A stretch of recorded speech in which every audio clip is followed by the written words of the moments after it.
Recently, we entered into a partnership with Sazerac Rye. I'm a huge fan. You know I'm a whiskey nerd. That's okay. I love it. And I love rye whiskey. I am a rye guy. And Sazerac is phenomenal. I love the fact that it's the most awarded rye whiskey. I love the fact that it's a Louisiana company.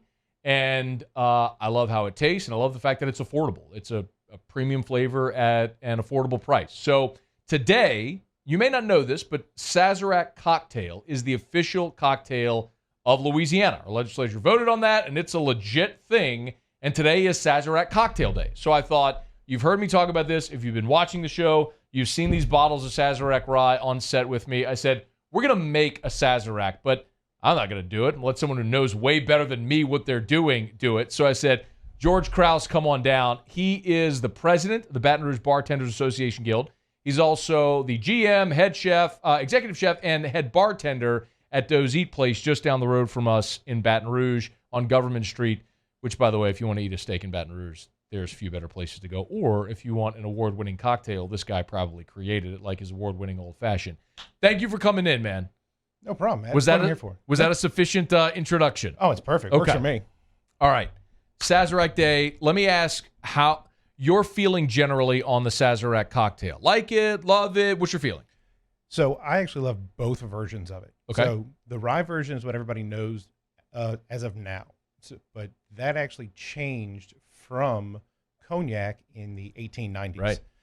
So when it was originally created, cognac was the primary spirit in it, with a little bit of syrup, a little bit of Peychaud bitters, and absinthe. Right.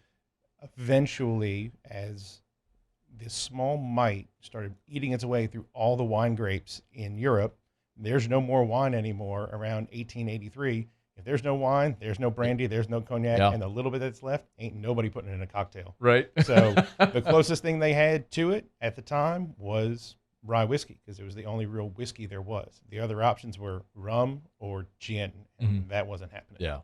So here we are. And absinthe over the years obviously had to be replaced by a substitute because absinthe was tripping people out and kind of became illegal. It became illegal. It's actually not what people think it is. Right. So it was more of a slanderous campaign. The Green Fairy? Absinthe. Yeah. It's not a real thing? So there is a chemical in it that if you consume enough of it, it will cause you to trip. Right. However, to consume enough of it, you have to drink 2 full bottles of absinthe at 100 proof.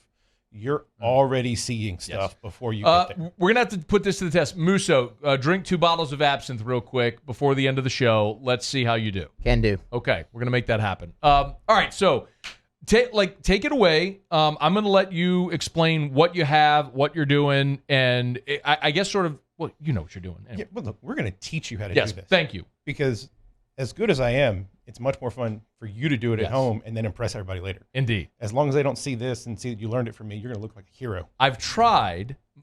It's never been probably as good as you can do it. But I'll tell you one of the things that I do love about a Sazerac also is the simplicity and the fact in that it's replicatable, right? Like the thing about an old fashioned is everyone has put their own spin on an old fashioned. So if in your mind there's a way an old fashioned should taste, and you go to a bar and it's done a different way, you might be disappointed. With the Sazerac, it's like, well, this is how you make a Sazerac. So, funny you should mention it on the old-fashioned. So, the Sazerac is actually a play off of that. So, the original cocktail recipe, which was written in either 1803 or 1806, depending on which book you think actually wrote it first. Okay. It's sugar, water, bitters, and spirit. That's it. That's all there is involved in it. That was what turned into the old-fashioned. But around 1830, 1840, you get what's called improved cocktails. This is when they started adding things like absinthe to it, and or maraschino liqueur. It was one or the other, depending on what part of the country you're in. Down here, very, very French, we get absinthe. Got it. So with that, it's essentially an old-fashioned with cognac instead of whiskey and absinthe in it. I love it. So it is still the same recipe everywhere, but there are still tweaks and spins you get on it because everybody does their proportions a little different because there are no exact proportions for a Sazerac. Good to know. All right. Take it away. Done. So the first ingredient obviously is going to be a simple syrup. In my case, it's a raw sugar gum Arabic syrup. It has that one extra ingredient to it, that gum arabic. It actually gives it a little bit more body. So as you drink it, it will sit on your palate a little bit longer, and you'll actually get to taste everything in it, not just wash it out. That's why the old fashions you get, all get this. That's why they linger so long. Your old fashions are, I know they've won awards. They're amazing. This is it. Do you make that? Yes. How do you make it? Good luck. Same thing. That's the exact same thing Jay asked me about 20 minutes ago. Right. It's like, So, good luck. Yeah. So go to Doe's. That's your best bet. Yeah. We've been together for 13 years over at Doe's almost, and nobody has the recipe but me. You have to come find me if you need more of it. I got it. All right. So how many, you use pesos there? Used to pay shows anywhere between 2 and 3, depending on how full the bottle is. Okay. Because when it's really full, you're not going to get a whole lot out. In that middle ground, you'll get nice big dashes, and towards the bottom, it's just not coming out again either. Right. This one's towards the last of its leg because I've made a lot of these today. So it's you went for about 2 or 3 big dashes there. Again, you find your balance because the cocktail itself has no real recipe other than these ingredients in your balance form. So if you like it a little bit spicier, you put more peso in it. If you like it a little sweeter, you add a little more simple syrup to it. Got it. If you like it to hurt, you pound on the whiskey and let it go. Yes. Yes. Before you go any further, if I don't have your super fancy homemade simple syrup that is a secret recipe that you'll kill people for, what do I use? Sugar water. Okay. Equal parts sugar, water by volume. Literally just take a cup. You can either stir them together, it'll take a few minutes, or you can put them on the stove for a couple seconds. As soon as it's dissolved, chill it, it's done. How do you feel about the prepackaged simple syrup that you can buy at wherever? It's the same thing. Okay. You're paying for somebody to put sugar and water into a bottle right. and put a label on it. Okay. If you really need to, go for it. Right. But that's all you're doing. Got it. So again, normally you would chill the glass you're going to put it in at this point. Yeah. It is always stirred. It is never shaken. You add too much air to it, it'll ruin the flavor. Okay, good to know. Your glass, I did not chill traditionally, which is you put ice and water in it so that it can sit and end up, actually putting a nice water layer in it. There's no sink in here, so right. Unless you want me dumping it on the floor, making a nice big mess, we just let it sit on ice for a little while. So you chilled the glass. So traditionally, what people would do, right, is you can get that if you need to get that. But you would just pack ice into the glass, so ice and water, and let it sit, and then you dump it so the glass. That'd be the first thing you would do is ice and water. The ice will chill the water down. The water will make full contact on the glass, so that you get that whole thing. Okay. Now, where were we with absinthe?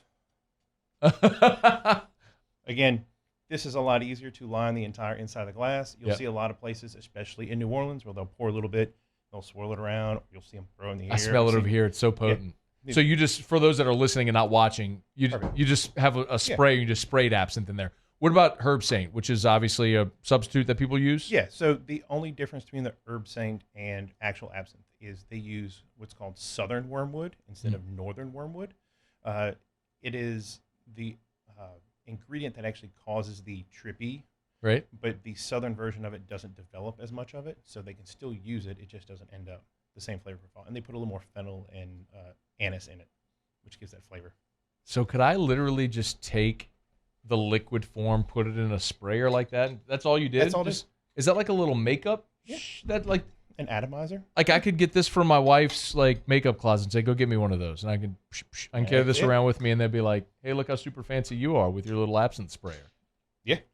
that's all it is. I'm so glad you came today. Getting all the tricks now. Oh yeah. Any spirit that's really like high concentration of flavor that you just want a little bit, either that or just dropper bottles. Those are the best ways to do it. All right. The last little tweak, a little bit of lemon. Not just you get the oil on the outside, like on top of the drink, you line the edge. This way, every time you go and take a sip, you turn it just a little bit, so you always get that lemon oil right on it. Got it. So you garnish there with the That's lemon. it. Yes, this sir. one's for you, sir. Nice. Good man. Thank you, sir. Oh, I don't want them spilled. That would have been terrible. It'd be very sad. Cheers to National Sazerac Cocktail Day. Cheers. How is it? We can hug later. It's magnificent, man. That's so good. I love this drink. And you did perfectly fine by chilling the glass on ice over there, like I'm sure you knew you would do just fine with that.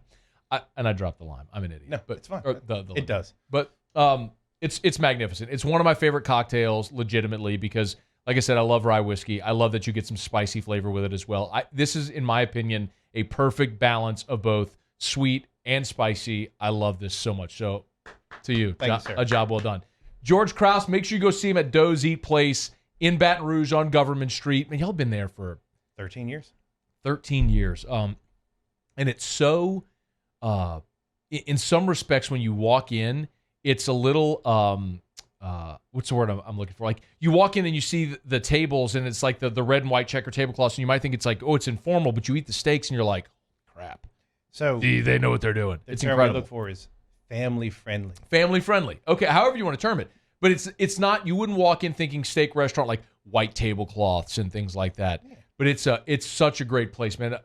For a lot of years, obviously being at a Catholic High right down the road and everything, frequented Doe's in the bar area when you go sort of in that downstairs to the bar to the right. It's a fantastic place. Cannot recommend highly enough. So get on by and see George and the gang over at Doe's. And thank you so much for coming in. Thank you.